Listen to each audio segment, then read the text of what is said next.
Why, hello there, ladies and gentlemen, boys and girls, children of all ages. My name is DB333, and welcome back to Hearts of Iron 4, the New Order Last Days of Europe as the Soviet Federation of Western Russia. In the last video, we started to realize that this whole focus on the scientific is going a little bit more out there than we probably first wanted it to, or that we were hoping, but so far we're still having fun. We're taking a revolutionary course right now. We're going to get some off-map civilian factories. Just going to boost the little industrial base we have. Get us going. So next I'm going to be building stuff. Probably, I'll move Kostrom up a little bit. Did a little bit off-camera stuff, start building on some stuff. This has 90 infrastructure. Probably the best bet for us to start building. And then from here, what do we want to get working on? I'm thinking a new 5-year plan. As a first step of our new economic policy, we need to decide where to focus our attention. Over the course of the next 5 years, we will address several key problems of our state and drastically improve the condition of our economy. However, due to these scarce initial resources, we'll need to choose whether to invest the heaviest part of the funds. The other issue will be tackled after the primary focus has been achieved. On one hand, we can devote ourselves to rebuilding our infrastructure network, as without roads and railroads, we can't send resources to our industrial hubs. On the other, we could kickstart our industrial sector by building several new heavy industries. From there will come the materials to repair the infrastructure. Okay, so it looks like we have a bit of a choice coming up then, right?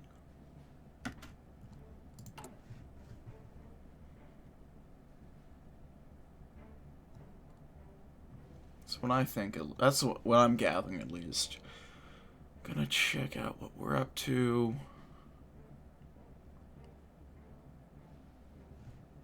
The army professionalism is going at...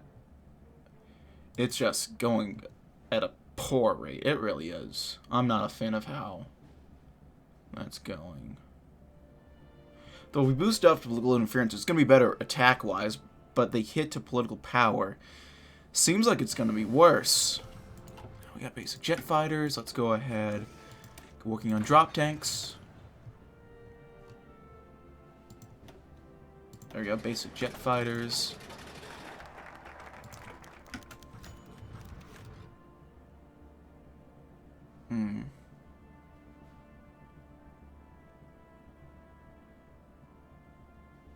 Okay. Construction. Okay, the civilian one looks better. As a saxophone from a jazz record and the fog of a vodka grew heavier, Zhdanov returned to the start of his talk on his latest 5-year plan. All of this, in my manifesto, which all of you, he waved his finger in a line multiple times to gesture towards his old party friends, should have read. All of it's proven.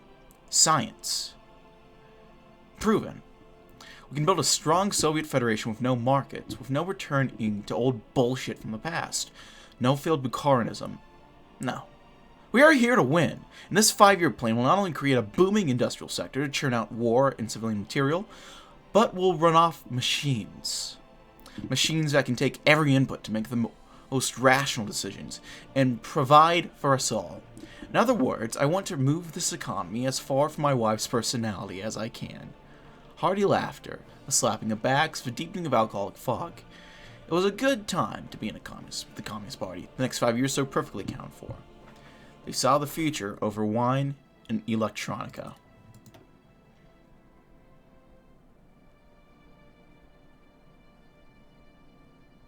Yeah, I'm thinking we'll do universal infrastructure expansion. Although I think I might want to take a little diversion to here. Is that... Oh, that's just great. Okay, I'm not too worried about that. Let's go with next generation warfare, then go down to the Federation's finest real quick. And then from there, our army professionals will be going up, hopefully, relatively quickly, at a decent pace. And then we'll get down the rest of this industry stuff. So let's do it. Our efforts are paying off. The Red Army is beginning to closely resemble the very same force that crossed the A line to fascist occupied territories nearly a decade ago, finally bearing the makings of a professional army. However, the truth is that we have not gone far enough. Our current Red Army would have been considered top-notch in decades past, but it's hardly up to modern standards. The General Secretary has approved a massive increase in funding for the Red Army, intended to aid with more intensive modernization efforts. No longer shall we lag behind the rest of the world. Through the application of cutting-edge modern technologies and intuitive new tactics, the Red Army shall transform into a force ready to face the modern battlefield. There we go.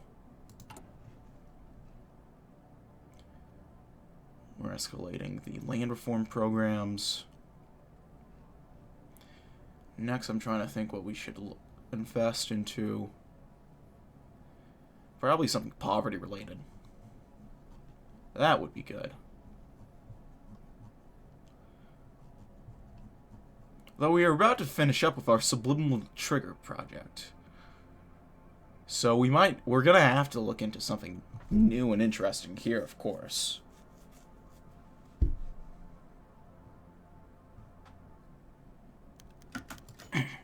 Subliminal triggers. Failure. Abstract. 10 subjects, designation clean, obedient, were transferred to facility XX from Gulag X on date indicated above. Subjects were placed into individual experimentation rooms.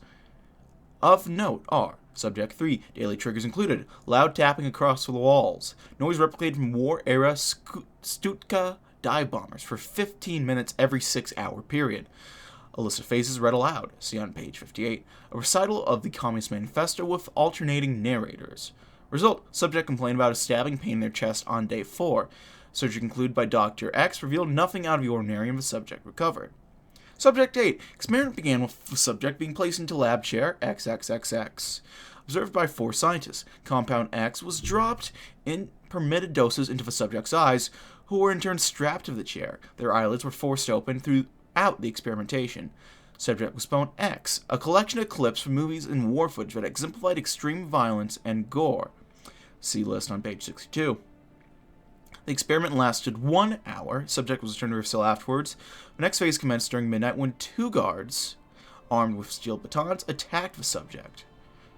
Result, subject jumped on one guard and ripped out their throat. Soldier died of infection on this date. Second guard inflicted a fatal blow to the back of the subject's head. Experiment was not repeated. Conclusion. Nothing conclusive or helpful came of the subliminal triggers test. Though we could retry with new subjects, there are more important tasks at hand. A few notes and theories are better than nothing. Post-test, all surviving subjects were released from the Gulag system. Those deemed unsuitable for society are currently being transferred to hospital unknown. So much for sleeper agents. And we lost 25 political power. Fuck. There goes Salazar.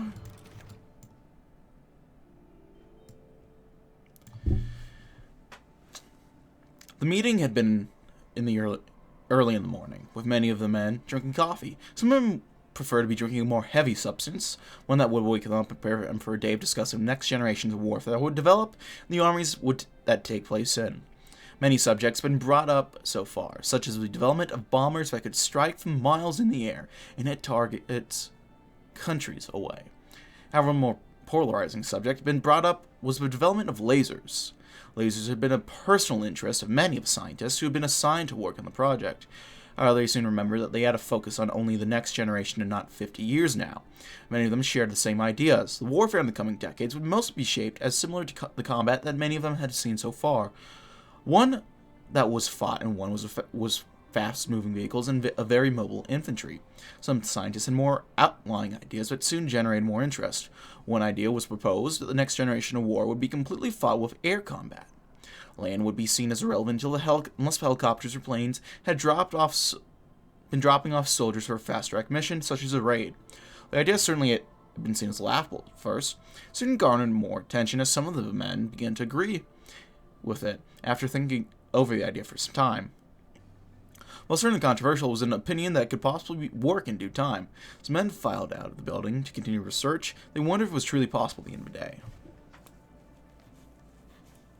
The necessity of infantry shall never fade, I think.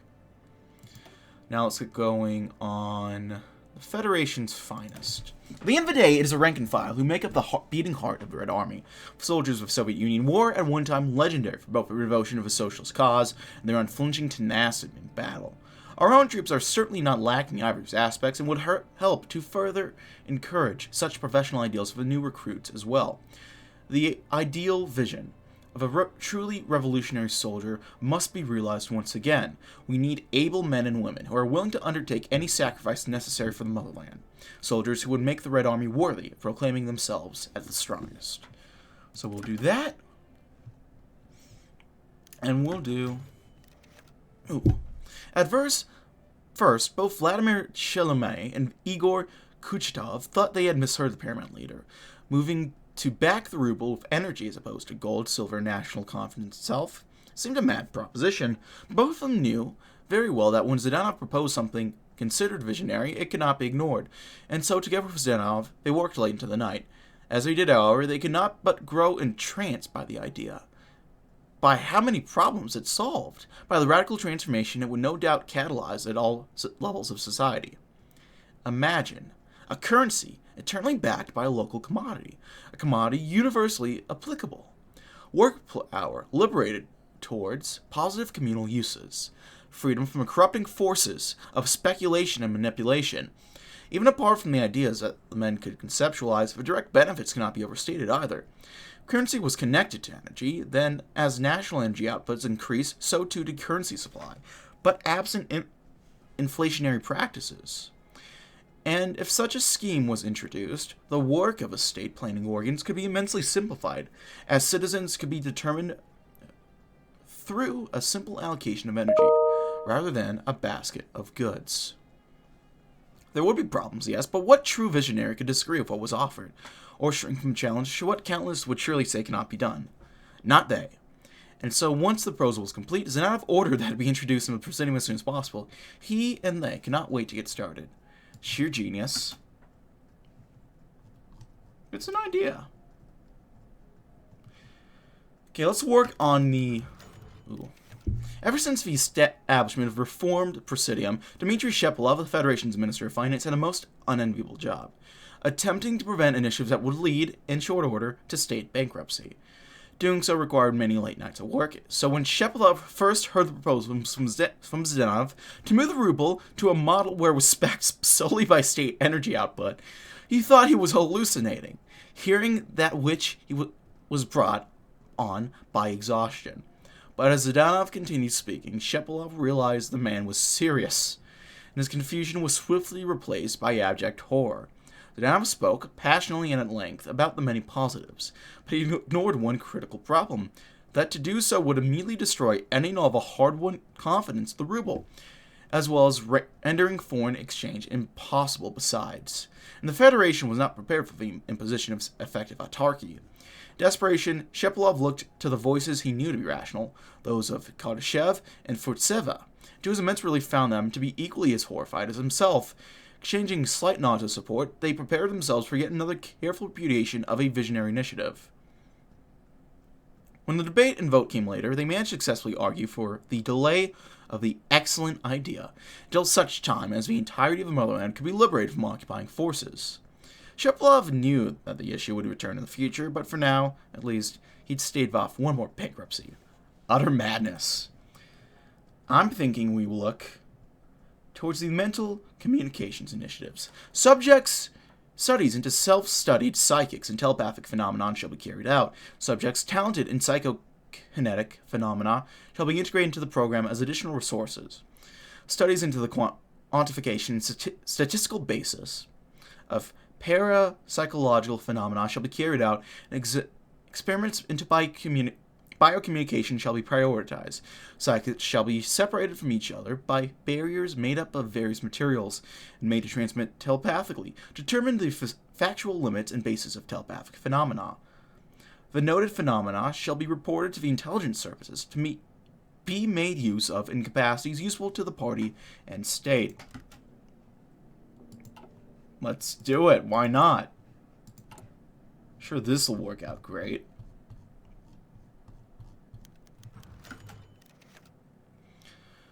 Okay, so they want us to join.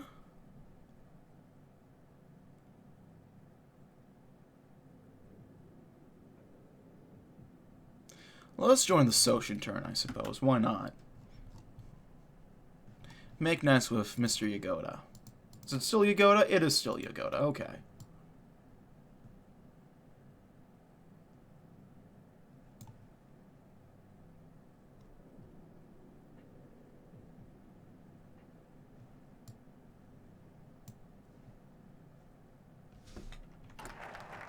Federation's finest. Now let's get working on universal infrastructure expansion.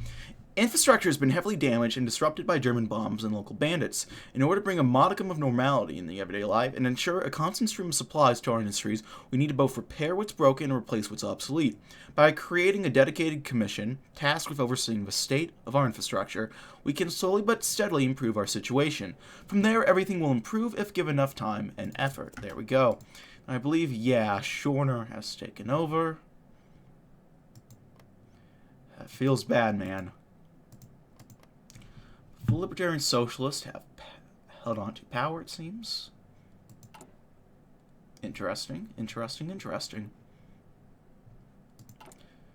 How's our economy looking right now? We have a deficit of $6 billion a year. So, it could be better.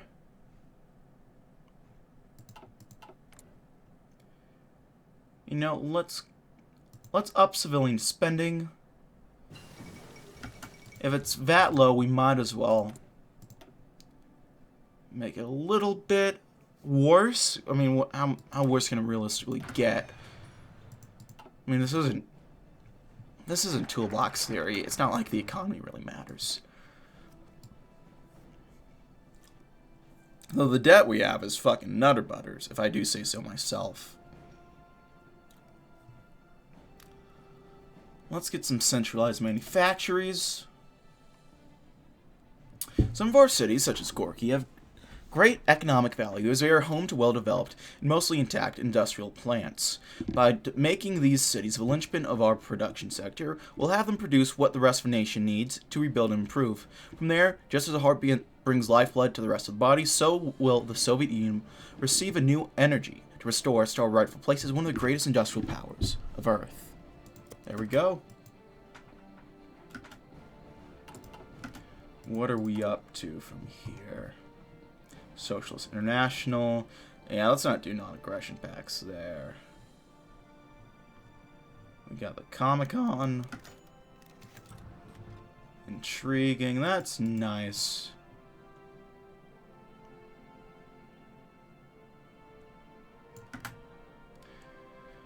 Probably not going to worry about that too much.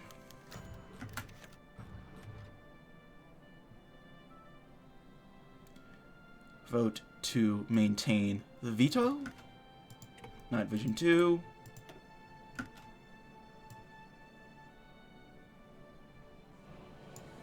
Let's go working towards anti-air equipment, since we have a tech boost. And let's do some poverty relief programs.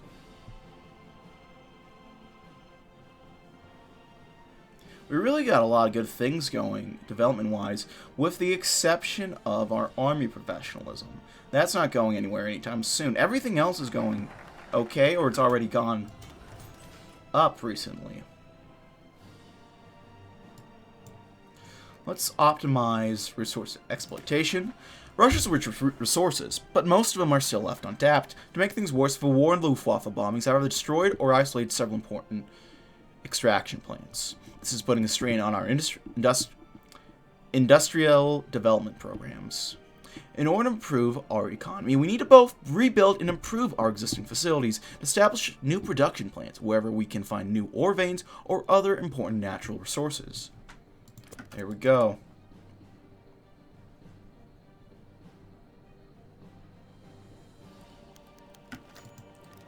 Better agricultural methods, beautiful. Mass mechanization is a go. Maybe some more IFVs, why not? Great conspiracy.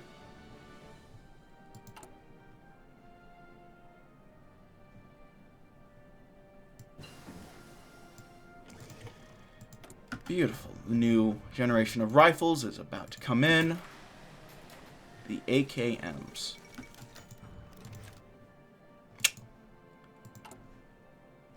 They awoke to a low buzzing in dim lights. The buzzing resembled the rattling of earrings or metallic stones.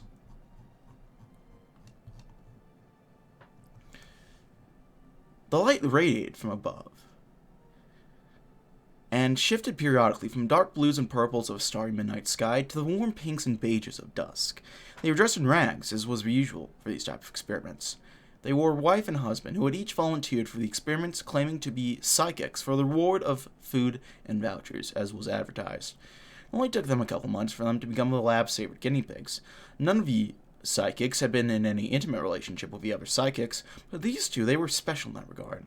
Perhaps telepathic links could be strengthened through love and knowledge of each other. Whether or not the case, their stay in the testing labs had exceeded over months over the promised time frame. Staring at each other, each with gaunt skeletal complexes and shaved heads, they sulked in their misery of the situation. Bulletproof glass separated them. Yesterday was rusty metal, and before that it was a curtain of broken wires. Every day was a new material separating them, a new sound in the background, a new color of light hanging above their heads. Finally, able to see each other, their eyes met. It had been months since they last saw, and with whatever moisture left in their bodies, they cried at the sight of one another. The wife pointed her eyes toward a ventilation shaft on the wall, researcher's method of viewing their behavior. She began nodding her head, as if she was talking, but didn't move her mouth. The husband followed step. Their conversation went on for hours before the scientist intervened. We would like to know, what would you say caused this surge of telepathy? The lights or the background noises? Or perhaps it just took a few months before a proper link was established. Love and confidence in our abilities. With those words, they were free. Let's get another couple, shall we?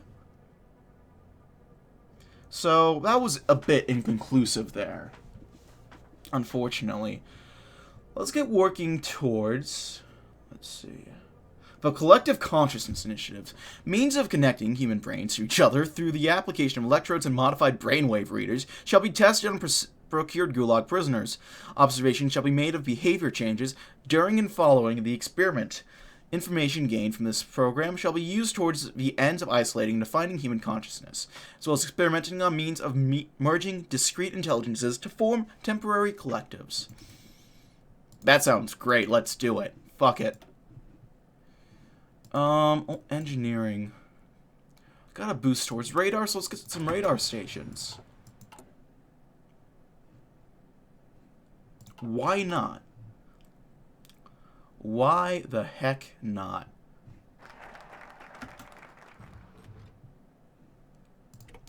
Next, we'll go ahead and get the Urban Resettlement Program. During the course of the last 20 years, millions of people across the Soviet Union fled from the cities to avoid bombings, poverty, and famine. While the countryside fared no better than the urban areas, at least there was food. Now that the emergency is over, we find ourselves with empty factories in the cities and thousands of unemployed in more rural regions of the country. In order to both reduce unemployment in the countryside and supply our industrial sector with all the future workers it needs in preparation for its future expansion, we'll begin a plan of urban resettlement. Young, unemployed men and women in our rural regions will be incentivized or forced, if they refuse, to transfer to the nearest cities, where we'll build new houses for everyone, thus also kickstarting the construction industry. There we go.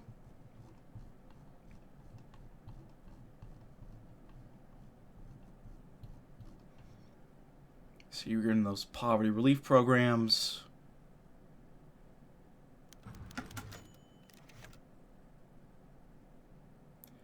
There we go, our industrial base is upped. The officer fired a few more rounds into the target. Huh. The rifle looks weird, but it's getting the job well enough. I'm glad you are pleased with the Tark and rifle, Comrade Zhdanov. Since you've certainly passed the accuracy test, I believe it's time to transition to the simulation test, don't you agree? Said the engineer, standing behind a soldier. He looked especially smug about receiving praise from Zhdanov, who had harshly criticized many of the previous designs. Yeah, sure. Hopefully it doesn't snap when I get a helicopter. Thing's light as a feather. Project Terracon, test for 37 results. Comrade Afanasiev's design has passed all the necessary depth tests. It's performed as expected in airborne drop scenarios and has been proven to be as functional as an infantry weapon. Comrade Afanasiev has managed to reduce the inaccuracy caused by the rifle's unique characteristics down to a margin of 5%. Soldiers testing the weapon report its unusually lightweight as a major boon. Some officers have already requested a Terracan prototype rifle, official name pending, for use in airborne operations. Conclusion: Tarkin has proven to be a success, and Comrade Afanasiev's design meets all the requirements necessary for production authorization. The Tarkan prototype rifle is to enter mass production for use in special forces, mechanized and airborne infantry units. Comrade Afanasiev has submitted several new weapons designs for greenlight approval, evidently eager to repeat his successes. A new weapon for a new era of socialism. Excellent. The new political power is very nice because we can just go ahead and go and invest that once more into Project Aeroflot. Advances into Ekranoplan, or ground effect vehicle technology, shall be developed as a rapidly mobile, radar-immune, and fuel-efficient naval bomber and transport aircraft. Testing is to take place over frozen terrain and open water near Arkhangelsk, with a variety of mounted payload and potential airframe developments. Use of experimental lightweight materials on the project shall be authorized. Projected craft. Yeah? Naval bombers. Usually don't invest too much into those, but we're here. We're queer. This is luxury, automated gay space communism after all. Let's get used to it, boys and girls. Yeah. It's going great. I mean, let's not look at our... oh god, it's getting worse. It's gotten worse. Oh god.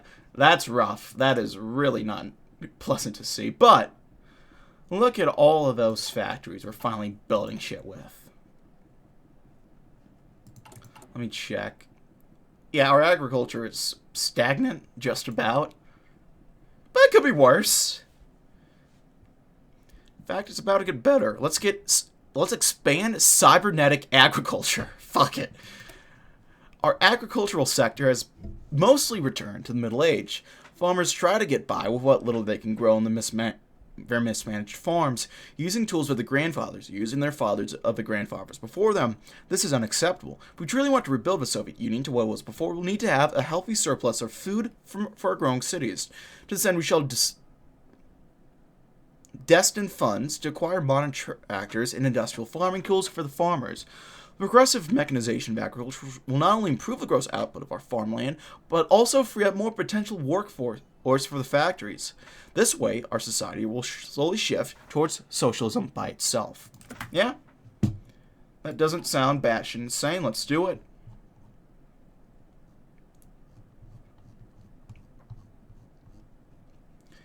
We could repurpose Soviet infrastructure. Gunnian bunkers. Oh god.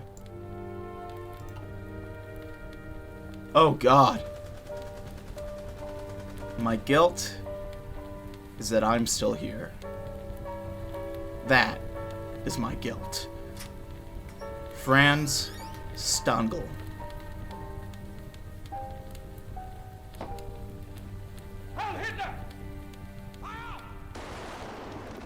The whore. Oh god, I haven't seen that super event before. That's fucking horrible. Jesus. Oh god. Yeah, that just looks ugly. Botswana, how you holding up? Not well.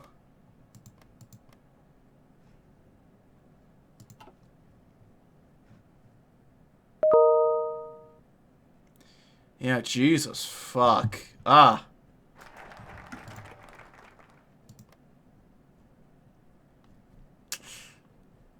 Not a fan of that, how that turned out.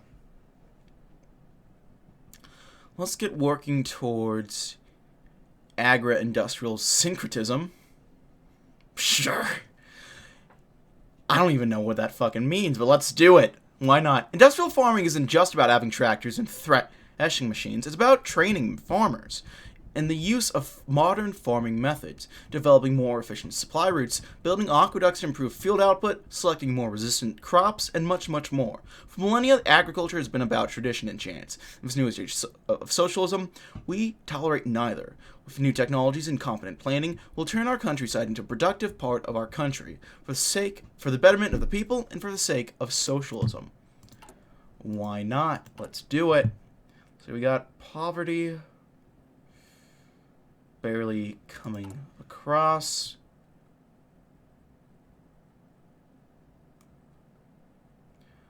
Armed professionalism is what we really need to get working on or towards. So we'll get to that. And I'm thinking we have a fair bit of manpower. How are these divisions looking first off? They are kind of lacking. So we'll get some of these guys.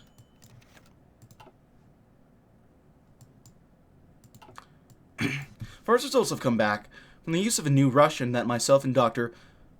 Kulkyachov have developed with the guidance of your ministry. I'll summarize a full report, which you will find enclosed within this message. The language itself is enhanced and modified to include 15% more information per syllable, and our best efforts have been made to eliminate redundant words and grammar. It's also mutually intelligible with the organically formed Russian language. Further refinement is in process. Our evaluation of 51 subjects aged 18 to 60 months at the start of the experiment over a period of several months indicate a major increase in altruistic behavior, absent any other stimuli or education beyond what a subject in the control group received. Prompted descriptions by test subjects of concepts of capitalism, socialism, community, and other such terms also demonstrate a statistically significant level of approval of concepts we have sought to linguistically code as desirable, and a similar negative correlation with concepts coded as undesirable. Working with psychologists and education specialists, we have created a series of instructive documents outlining the purpose and basic principles of our new Russian, as well as the major differences between the language. Materials to instruct both school children and adults are also in production and anticipate to be ready for a limited trial distribution in approximately 6 months. Orthodoxy is unconsciousness. Okay, that actually worked. I did not think that would work, but here we go.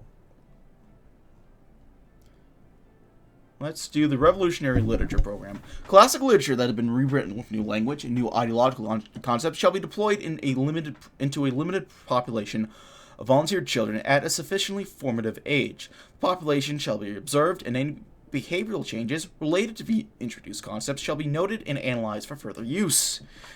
The experiments shall be carried out in parallel with children of different ages and results compared by age group. Let's do it.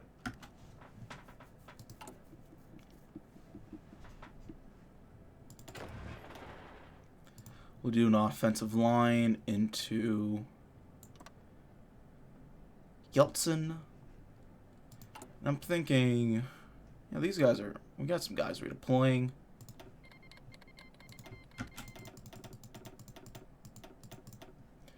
We'll train 12 at a time. Get them deployed there.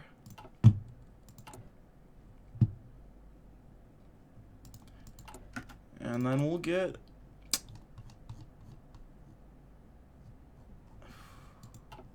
just save up for something else, something newer.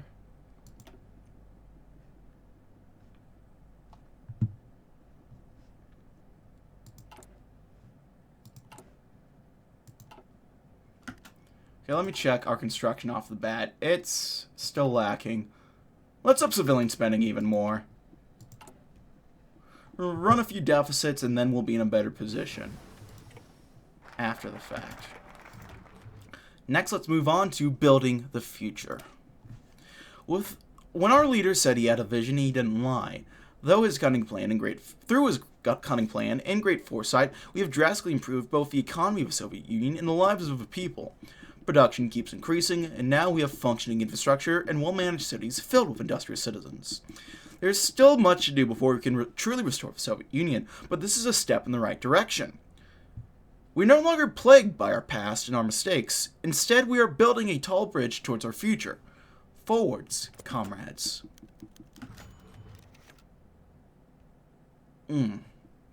Bewildered, the various families of peasants looked to the mustachioed man in the military fatigues, who otherwise lacked any weapons or identifying features on a military figure. Standing on bales of hay before the faded blue farmhouse at the edge of a plot, he reached a crescendo in his already raucous speech. With these latest tools in sowing of the earth, our output can be greater than ever. If we are to build the ultra-various socialism promised by Comrade Zhdanov, if we are to permanently rid of capitalism and the Nazi yoke that protects it, we must understand our role in the 5-year plan. To feed all the Federation, we must use these tools, the plows and tractors, to reach our mandated quotas. The alternate is a new tyranny from the fascist and the permanence of misery experienced in so many rural areas. So let's begin our work.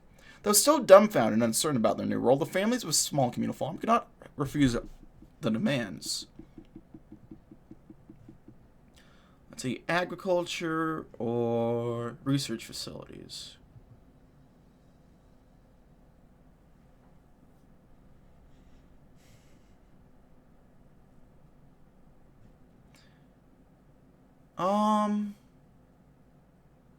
Let's focus on land. Sentiment. Get better radar, maybe? Or advanced artillery. So let's do the last bit of this. Get working towards that. And eventually, we'll get working toward the next generation of artillery.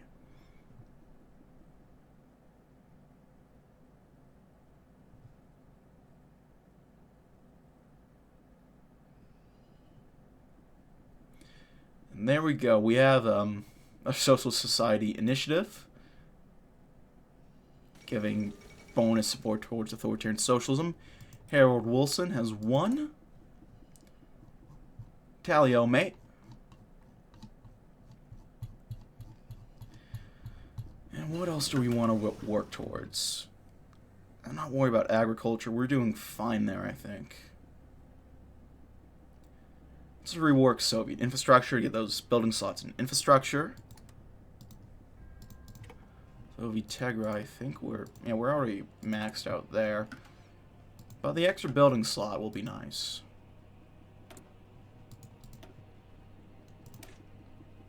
Advanced drop tanks, why not?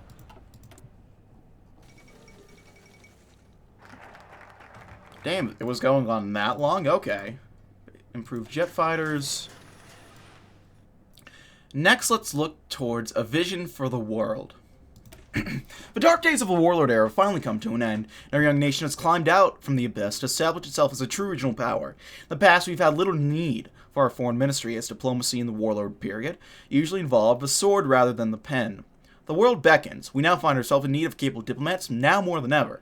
Foreign ministry must be expanded to meet the requirements of properly conducting international diplomacy, and they shall begin making contact with the other nations of the globe as soon as they are able. Let all the foreign powers know that socialism has returned to Russia in earnest. Let's do it.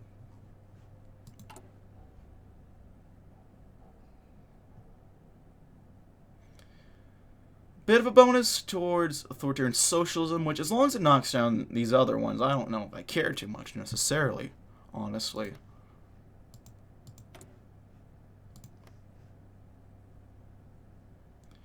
We got the Cock Party, rocking it in Finland. Improved anti-air equipment.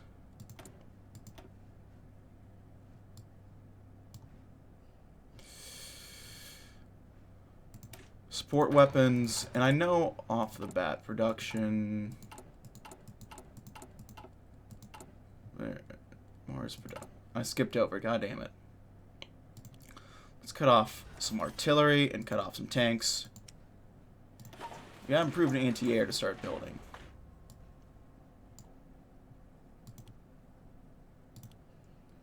Top that off a bit. Maybe a bit more support equipment. In addition, got our vision for the world.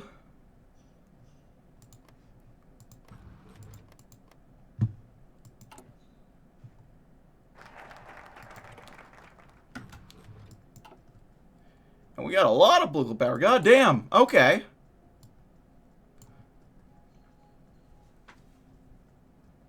Let's get that going. That'll be good. And then, what needs the most development? Our academic base is about to go up, so if we can wait a few months for that tick, we can get working towards that. Yeah, 75 political power. And I'll explain it. Let's get the embassy of the global proletariat.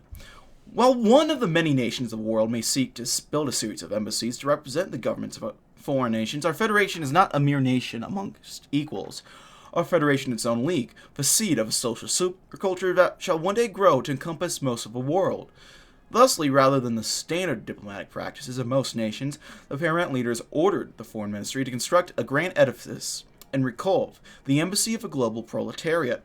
This edifice shall contain representatives of the working class across the world, with delegates that embody the spirit of the working class of each and every nation.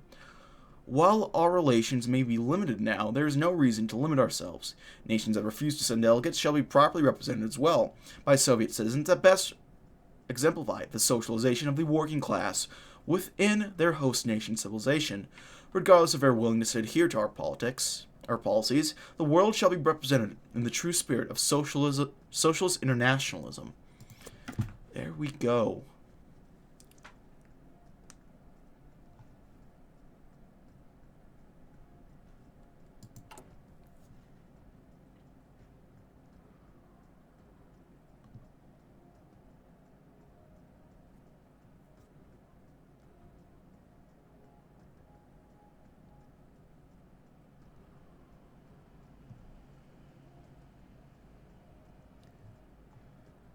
So apparently, I think we can withdraw from this, right? Yeah, we can. Nice. I don't really know fully what all that does, but it's interesting, I guess. When the proclamation of a new USSR came, a steady trickle of immigrants, radicals from Europe and America, who, never having seen a large socialist project in their lives, found the prospect of a resurrected Soviet state fascinating. Some had taken unbelievably daring journeys over German lines to get there. Emma's story was significantly less impressive. She flew in from New York after some time as a student radical.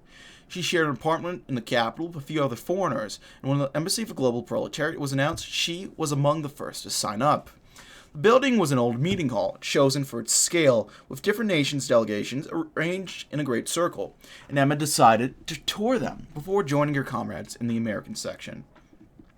First came the Soviet section, robustly populated with a number of local officials. Then came the British section, an eclectic collection of elderly resistance fighters and trade unionists. The German delegation piqued her interest. "Comrades, you must have suffered greatly under fascism. How did you escape?" The man she was addressing looked confused before replying what was an unmistakably local accent. "Ah, I see the confusion. In the absence of German representatives, we are portraying the German proletariat in their stead. Strolling the aisles from Hungary's to Iran's to most bizarrely of all the oppressed African people's delegation, Emma found the case was the same.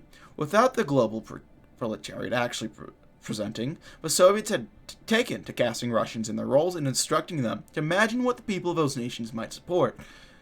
While she appreciated the enthusiasm, perhaps it might have been better to leave this particular project on the drawing board. A farce of internationalism.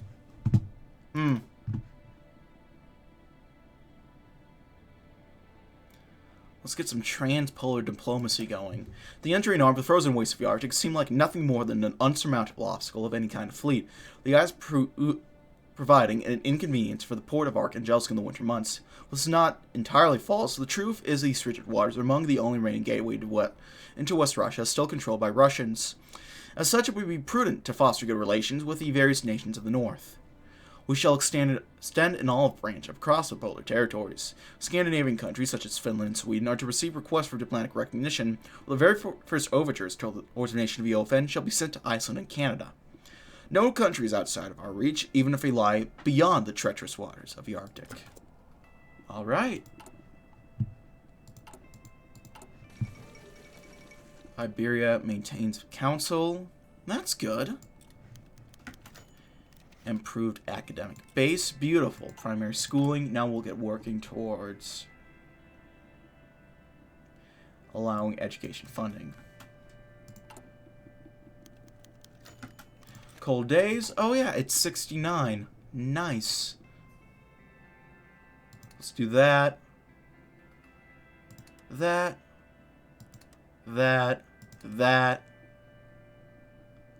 And that.